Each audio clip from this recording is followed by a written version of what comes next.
তো হ্যালো বন্ধুরা, আজকে খুব বৃষ্টি হচ্ছে। একটুখানি ভাজা করছি, পটল ভাজা, কাকড়ি ভাজা, বেগুন ভাজা।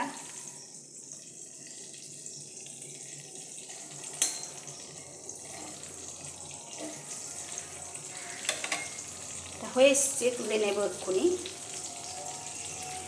এত বৃষ্টি হচ্ছে আজকে নিরামিষের ওপর দিই, মানে পেঁয়াজ রসুন ছাড়া আর কি, একদম পাতলা করে একটা খিচুড়ি বানানোর ইচ্ছা আছে।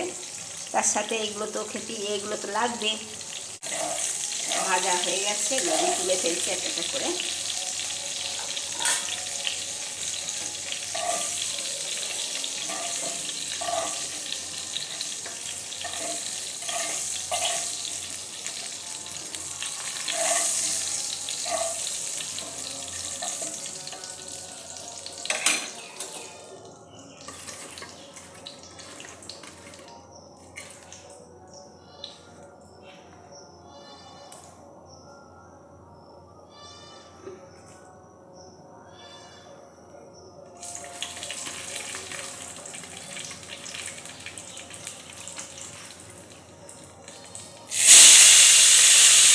আলু ভাজা চাপিয়ে দিলাম।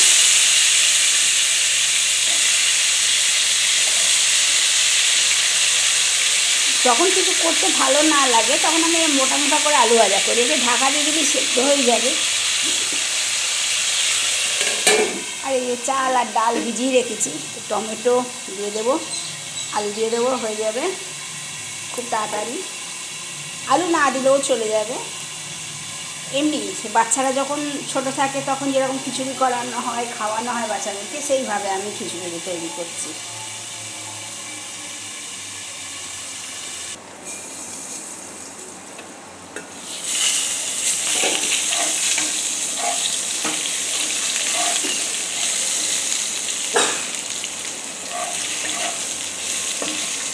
আলু ভাজা প্রায় হয়েছে, আর একটুখানি হবে। আলু সেদ্ধও হয়ে গেছে, এক পিট করে লাল হয়ে গেছে, আর এক পিট করে লাল ভাজলেই হয়ে যাবে। আর খুব ভালো লাগে এগুলো খেতে, এভাবে করে দেখবেন সত্যিই খুব ভালো লাগে খেতে। একটু মোটা মোটা নুনে ভিজিয়ে রেখে দেবেন, আর সামান্য হলুদ দেবেন, বেশি হলুদ দিতে হবে না। দেখুন আমি এখানে ভাজার সময় দেখেছেন যে আমি হলুদ সেরকম দিইনি, 1 চিমটি হলুদ দিয়েছি। এটা লাল লাল করে ভাজতে হবে একদম, তেলও টানবে না বেশি, নুন মাখানো আছে যেহেতু খুব তাড়াতাড়ি সেদ্ধ হয়ে যাবে।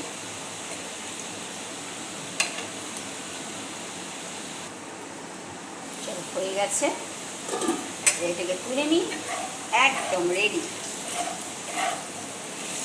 এটা কি হলুদ দিলে হলুদের গন্ধটা লাগে বড্ড, ওই জন্য আমি অনেকক্ষণ ধরে নুন মাখিয়ে রেখে দিয়েছিলাম যাতে তাড়াতাড়ি সেদ্ধ হয়ে যায়, নরম হয়ে যায়।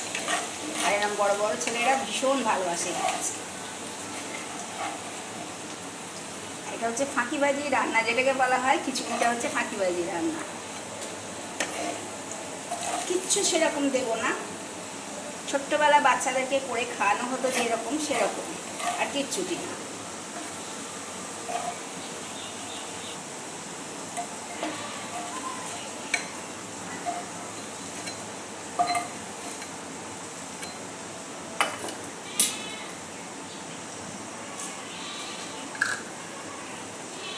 এটা দিলাম একটুখানি জিরে ফোড়ন, একটা পটল। আমি পটল ভাজা খাই না, বেগুন ভাজাও খাই না। একটা পটল, লাস্টে কাঁচা লঙ্কাটা দেব।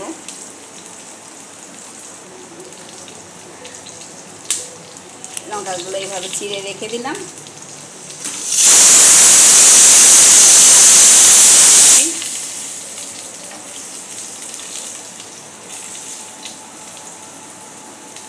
এবার টমেটোটা দিয়ে দিলাম।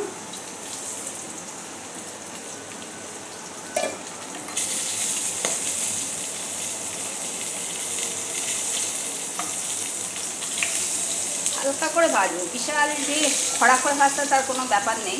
এইখানটাতে চাল ডাল ধোয়াই আছে,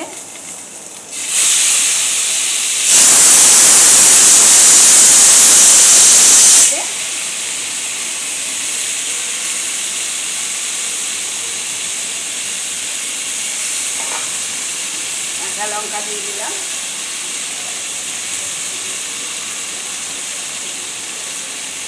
নুন দিয়ে দিলাম, স্বাদ অনুযায়ী।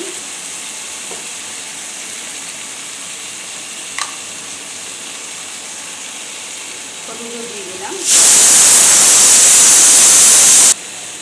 এটাকে নেড়ে নেব। এর কিন্তু বেশি দিইনি। এটা গোবিন্দভোগ চাল খুব তাড়াতাড়ি হয়ে যায়।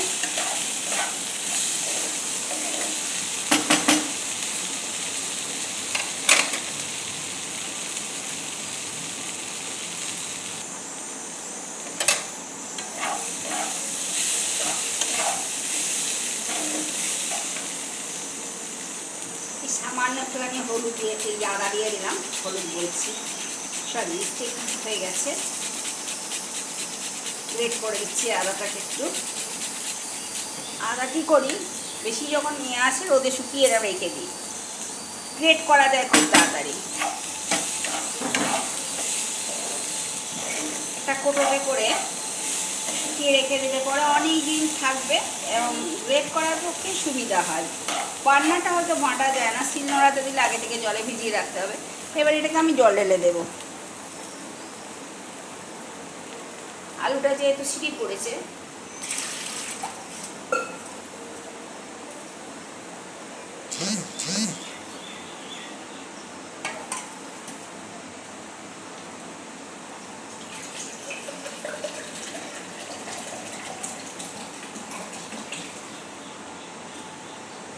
হাফ গ্লাস জল দিয়ে দিলাম।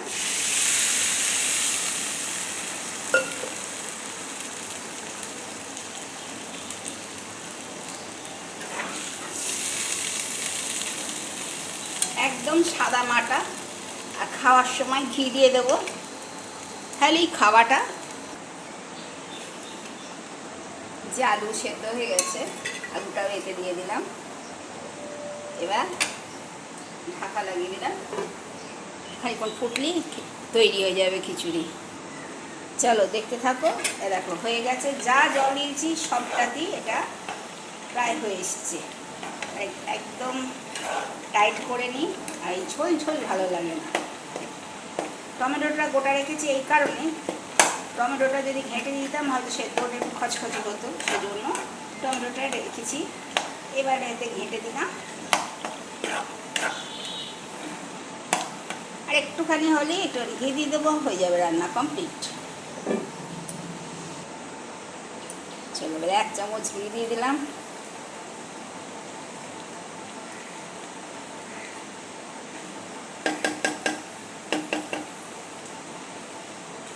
হয়ে গেল, এবার পরিবেশনের পালা। চিনি দিয়ে নিকো, অপশনাল, যদি আপনারা দিতে চান দিতে পারেন, কোনো অসুবিধা নেই। আর সমান মাপিক কোনো কিছু না, চাল ডাল সব হাফ হাফ করেই করা আছে, যে হ্যাঁ চাল ডালে সমান রাখতে হবে তার কোনো ব্যাপার নেই। এটা ভাল লাগে খেতে, বলছি না ফাঁকিবাজি এটা রান্না, অথচ টেস্টফুল। শরীরটাও হালকা থাকে, সবসময় রিচটা ঠিক না, সেই জন্য আর কি গ্যাসটা এবার নিভিয়ে দিই। এবার পরিবেশনের পালা, পরিবেশন করতে থাকি। শরীরকে মাঝে মধ্যে হালকা রাখার জন্য আমি এই ধরনের খাবার ছেলেদেরকে মাঝে মধ্যেই করে দিই। একদম, আর গরম গরম খুব ভাল লাগে খেতে। এগুলো খাওয়ার মানেই হচ্ছে গরম গরম খেতে হবে, ঠান্ডা হয়ে গেলে ভাল লাগবে না। হয়ে গেল।